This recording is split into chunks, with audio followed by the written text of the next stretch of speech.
UKLO 1 year masters. No IELTS required up to 5 years visa. High visa success rate. AP రాజకీయాలు ఇదివరకెన్నడూ లేని స్థాయిలో అన్నట్లుగా పలు ఆసక్తికర పరిణామాలు తెరపైకి వస్తున్నాయి.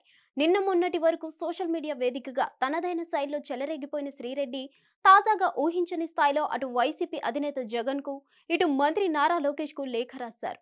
ఇప్పుడు అది వైరల్ గా మారుతుంది. వైసీపీ ప్రభుత్వ హయాంలో సోషల్ మీడియాలో అత్యంత వివాదాస్పదమైన వారిలో శ్రీరెడ్డి ఒకరు. నెట్టింట ఆమె చేసిన రచ్చ అంతా ఇంతా కాదు. నోటికి ఎంతొస్తే అంత మాట్లాడేవారు. అవతలి వ్యక్తి ఎవరు, వారి హోదా ఏమిటి అనే ఏమాత్రం లేకుండా ఏక వాక్యంతో సంబోధిస్తూ రాయలేని భాష ప్రయోగిస్తూ వీడియోలు పోస్టులు పెట్టేవారు. అయితే కూటమి ప్రభుత్వం అధికారంలోకి వచ్చిన తర్వాత పరిస్థితులు ఒక్కసారిగా మారిపోయాయి.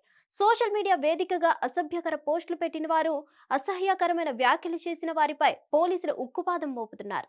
ఈ సమయంలో శ్రీరెడ్డి పైన పలు కేసులు నమోదయ్యాయి. దీంతో ఆమె పేపర్ పెన్ను చేతపట్టారు.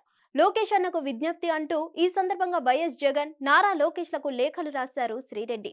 ఇందులో ముందుగా నారా లోకేష్ అన్నకు విజ్ఞప్తి అని మొదలు పెట్టారు. ఈ సందర్భంగా తాను పుట్టింది గోదావరి అయినా పెరిగింది మొత్తం విజయవాడ పరిసరాల్లో అని, తనకు లోకేష్ సామాజిక వర్గానికి చెందిన వారే 95% స్నేహితులు ఉన్నారని చెప్పుకొచ్చారు. ఈ విషయాన్ని చాలాసార్లు ప్రస్తావించినట్లు గుర్తు చేసుకుంటూ అమరావతి రాజధానిగా రావడం తన కుటుంబ సభ్యులను ఎంతో సంతోషపెట్టిందని, తమకున్న అరకొర సొంత ఇల్లు రేట్లు పెరిగాయని, అందువల్ల తమ పేరెంట్స్ టీడీపీకే ఓటు వేశారని అన్నారు. మీతో నేరుగా మాట్లాడమని తన కుటుంబ సభ్యులు చెప్పారని, అయినా తనకు అంత స్థాయి లేదని చెబుతూ ఈ ఓపెన్ లెటర్ అని తెలిపారు. ఈ సందర్భంగా గత 10 రోజులుగా మీడియాలో వచ్చే కథనాలు, వాటి కింద కనిపించే కామెంట్లు, స్పీచ్లు, డిస్కషన్లు, డిబేట్లు, కూటమిలో ఉన్న అందరూ చేస్తున్న అటాక్ తర్వాత తనకు ఓ విషయం అర్థమైందని, అదేమిటంటే తాను ఇంతకాలం ఎంతమంది మనోభావాలు దెబ్బతీసింది తెలిసిందని రాసుకొచ్చారు.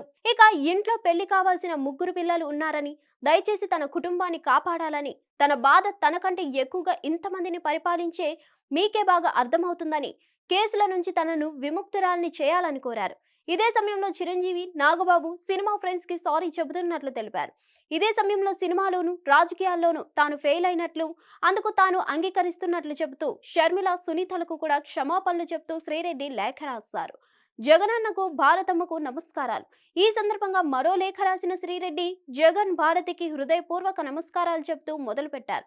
ఈ సందర్భంగా ఈ జన్మకు వారిద్దరిని నేరుగా కలిసే అదృష్టం కానీ, కలిసి ఫోటో దిగే అవకాశం కానీ కలిగి ఉండే అదృష్టాన్ని తాను కోల్పోయానని అనుకుంటున్నట్లు తెలిపారు. దానికి కారణం వైసీపీకి తన పేరుతో చెడ్డ పేరు తీసుకొచ్చినట్లు అని శ్రీరెడ్డి స్పందించారు. తాను గతంలో చేసిన పనికి నేడు మీడియాలో చాలా మంది పార్టీని దుమ్మెత్తిపోయడం తనను మానసికంగా కృంగదీసిందని, పార్టీని పలువురి మాటల దాడిలో సేవ్ చేస్తున్నానని అనుకున్నానే తప్ప డ్యామేజ్ చేస్తున్నట్లు గ్రహించలేకపోయానని ఆమె వెల్లడించారు. తాను వైసీపీ సభ్యురాల్ని కానప్పటికీ సాక్షిలో పనిచేసినప్పటి నుంచి జగన్, భారతీయులపై గౌరవ మర్యాదలు ఏర్పడ్డాయని, ఒకప్పుడు పార్టీ ఎన్నో వ్యయ ప్రయాసాలకు ఓర్చి అధికారంలోకి వచ్చిందని, ఇప్పుడు తిరిగి కష్టకాలంలో పడిందని అన్నారు. తన పాపం మీకు అంటుతోందని, తాను చేసిన పనులు మిమ్మల్ని ఎంతగా బాధ పెట్టాయో అర్థం చేసుకోగలనని అన్నారు. ఈ సందర్భంగా తాను వైసీపీ కార్యకర్తలకు దూరంగా ఉండాలనుకుంటున్నానని, తన వల్ల పార్టీకి చెడ్డపేరు రావడం ఇష్టం లేదని, తనను క్షమించాలని కోరుతూ ఇట్లు మీ శ్రీరెడ్డి అని లేఖను ముగించారు. హిట్ టీవీ యాప్ ని డౌన్లోడ్ చేసుకోండి. ఇందులో short news, live news, entertainment movies అన్ని అవైలబుల్ గా ఉన్నాయి. Please download Hit TV app. Hit TV app hit TV యాప్ని ఫ్రీగా డౌన్లోడ్ చేసుకోండి.